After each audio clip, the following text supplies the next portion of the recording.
ایسا اس لیے تھا کیونکہ خداوند انہیں یہ بتانا چاہتا تھا کہ میں تمہارے لیے سب کچھ ہوں۔ اور خروج کے 3 باب میں اس نے موسیٰ سے کہا کہ اگر کوئی تجھ سے پوچھے تو اس سے کہنا کہ میں جو ہوں سو ہوں نے مجھے بھیجا ہے۔ اور وہاں بیابان جو کہ خالی جگہ ہے جہاں کچھ نہیں، لیکن بیابان ایسی جگہ بھی ہے جو بتاتی ہے کہ خدا ہی سب کچھ ہے، وہ ہمارے لیے کافی ہے، لیکن وہاں خوراک نہیں، وہاں پانی نہیں، لیکن وہ دے گا۔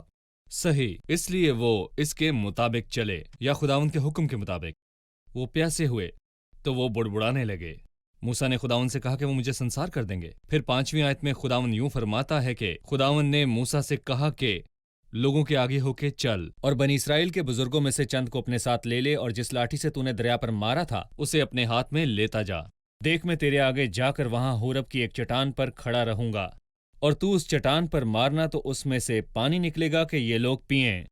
چنانچہ موسیٰ نے بنی اسرائیل کے بزرگوں کے سامنے یہی کیا، اور اس نے اس جگہ کا نام مسا اور مریبا رکھا، کیونکہ بنی اسرائیل نے وہاں جھگڑا کیا اور یہ کہہ کر خداوند کا امتحان کیا کہ خداوند ہمارے بیچ میں ہے یا نہیں۔ میں اس منظر پر آپ سے بات کرنا چاہوں گا جو کہ چٹان کو مارنے والا منظر ہے۔ یہ کچلی چٹان کیا ہے؟ یہ کس کے تعلق سے کیا بتاتی ہے؟ میں یہاں 3 مناظر کو ایک ساتھ ملانا چاہوں گا۔ پہلے خروج 16 میں یہاں پر امانول اور خدا کو ایک ساتھ دیکھتا ہوں۔ ہم نے من میں مسیح کا عکس دیکھا ہے جس کا نام متی 1 باب کے مطابق امانول، خدا ہمارے ساتھ ہے۔ وہ ان کے ساتھ 40 سال تک رہا۔ صحیح۔ لیکن یہ چٹان ہمیں مسیح کے بارے میں بتاتی ہے جس نے ہماری خاطر صلیب کو برداشت کیا، اور ہم نے پچھلے باب میں یہ دیکھا ہے کہ خداوند کو چاہیے تھا کہ ان پر آگ برساتا، لیکن خداوند نے ان پر من برسایا، لیکن ہونا یہ چاہیے تھا کہ وہ انسانوں پر سزا مسلط کرتا اور ان کو سزا دیتا، لیکن خدا نے ان پر رحم کیا اور اپنے بیٹے کو بھیجا تاکہ انہیں رہائی دے، جو کہ ایک عظیم تحفہ ہے، لیکن اسے مارا گیا۔ اور یسایہ 53 میں وہ کہتا ہے کہ میرے لوگوں کی خطاؤں کے سبب سے اسے مار پڑی۔ میں نہیں جانتا کہ کچھ لوگ یسایہ 53 کا اطلاق لوگوں پر کیوں نہیں کرتے جب وہ اس کچلے ہوئے کی بات کرتے ہیں جو اپنے لوگوں کے سبب سے کچلا گیا۔ اپنے لوگوں کی، وہ ان کی خطاؤں کے باعث گھائل کیا گیا جو اس نے نہیں کی تھی۔ ہم مسیح کی بات کر رہے ہیں، اور اس لیے ہم من میں امانویل کو دیکھتے ہیں، اور کچلی ہوئی چٹان میں ہم مسیح کو دیکھتے ہیں۔ کون ہماری خاطر مارا گیا؟ میں کہوں گا کہ مسیح ہماری خاطر مارا گیا۔ اور جب انہوں نے پانی پیا جو کہ روح القدس کی علامت ہے، یعنی خدا ہمارے ساتھ مجسم ہو کر، اور خدا ہمارے لیے جب وہ صلیب پر مارا گیا، اور جب خدا ہمارے اندر روح القدس کے طور پر آ کر سکونت کرتا ہے۔ صحیح، اس لیے ہمارے سامنے چٹان ہے جسے مارا جائے گا اور اس میں سے پانی نکلے گا۔ لہٰذا یہ چٹان کس کے تعلق سے کیا بتاتی ہے؟ بائبل ہمیں اس تعلق سے کسی بھی الجھن میں نہیں رکھتی، اور جب ہم پہلے کرنتھیوں کے 10ویں باب کو پڑھتے ہیں تو بائبل ہمیں بتاتی ہے کہ ہمارے باپ دادا نے اس میں سے پیا، اس روحانی چٹان میں سے پانی پیا جو ان کے ساتھ چلتی تھی، اور پھر وہ کہتا ہے کہ وہ چٹان مسیح تھا، ایک مضبوط چٹان۔ یہ خدا کے ناموں میں سے ایک نام تھا، اور موسیٰ کہتا ہے ہمارے خدا کی مانند کوئی چٹان نہیں، اور سیموئیل کی ماں ہنا بھی یہ کہتی ہے کہ خداوند میری چٹان ہے۔ مطلب یہ واضح ہے کہ مسیح چٹان ہے، اور پالوس رسول پہلے کرنتھیوں کے 10ویں باب میں بڑے واضح طور پر یہ کہتا ہے کہ اور وہ مضبوط چٹان مسیح ہے۔ صحیح، موسیٰ نے اس کے تعلق سے کہا کہ وہ اسرائیل کی چٹان ہے، اسرائیل کا پتھر۔ حنا نے کہا خداوند کی مانند کوئی قدوس نہیں، نہ کوئی چٹان ہمارے خدا کی مانند ہے۔ مسیح ہماری چٹان ہے۔ بالکل، مسیح کچلا گیا تاکہ ہمیں پانی دے۔ یہ علامتی تعلیم ہے، اور جس طرح موسیٰ نے بیابان میں سانپ کو اونچے پر چڑھایا، اسی طرح ضرور ہے کہ ابن آدم بھی اونچے پر چڑھایا جائے۔ کیا یہ انسانی ایجاد ہے؟ کیا یہ علامتی تعلیمات خود سے بائبل میں لکھی گئی ہیں؟ جب ہم پہلے کرنتھیوں کے 10ویں باب کو پڑھتے ہیں جس کا میں نے پہلے بھی ذکر کیا تھا، اور جب ہم یوحنا کا 6واں باب اور 7واں باب پڑھتے ہیں، اور جب گلتیوں کا 4تھا باب پڑھتے ہیں جہاں وہ واضح طور پر ایک خاندان کی کہانی بتا رہا ہے، ایک شادی ہوتی ہے اور ان کی اولاد نہیں ہوتی، اور پھر وہ اپنی لونڈی کے پاس جاتا ہے، لیکن پالوس کہتا ہے ان باتوں میں تماثیل پائی جاتی ہیں، یعنی وہ لوگ جو بائبل مقدس کی عزت نہیں کرتے، وہ خاص طور پر اپنے خدا کی بھی عزت نہیں کرتے۔ ان کی نظر میں خدا محدود ہے، اس لیے ان کے لیے خدا محدود ہے، لیکن حقیقت میں خدا لامحدود ہے۔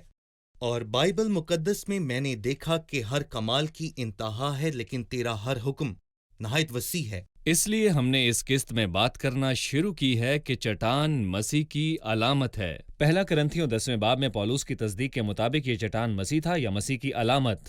ہماری گفتگو کا محور یہ کچلی ہوئی چٹان ہی رہے گا۔ ہم ایک وقفہ لیں گے اور پھر دوبارہ حاضر ہوں گے۔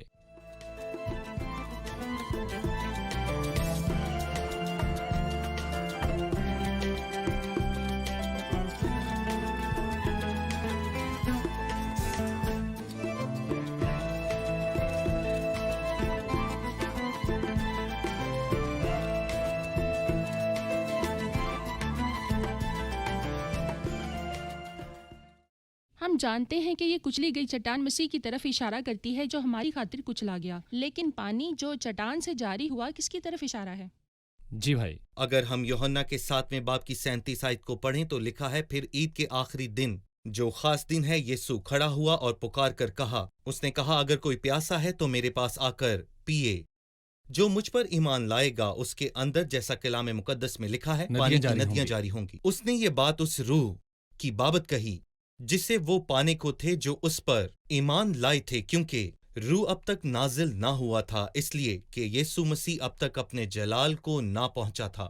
مطلب وہ پانی جو چٹان سے نکلا تھا وہ واضح طور پر روح القدس کے انعام کے تعلق سے ہے، اور یہ ناممکن ہے کہ ہم اس کا انعام حاصل کر سکیں، کیونکہ جب تک مسیح ہماری خاطر مر نہ جائے اور پھر زندہ ہو کر آسمان پر چڑھ نہ جائے تب تک ہمیں انعام نہ ملتا۔ اس لیے اس نے اپنے شاگردوں سے پیغام کے دوران بالا خانہ میں کہا، یہ بات تمہارے فائدے کے لیے ہے، کیونکہ اگر میں نہ جاؤں گا تو وہ مددگار تمہارے پاس نہیں آئے گا، لیکن اگر میں جاؤں گا تو تمہارے پاس اسے بھیجوں گا۔ اور میں خلاصے کے طور پر میں یہ کہنا چاہوں گا کہ من مسیح کی حلیمی کی علامت ہے، اور کچلی ہوئی چٹان مسیح مصلوب کی علامت ہے، اور جو پانی لوگوں نے پیا وہ روح القدس کی انعام کی علامت ہے۔ ٹھیک ہے۔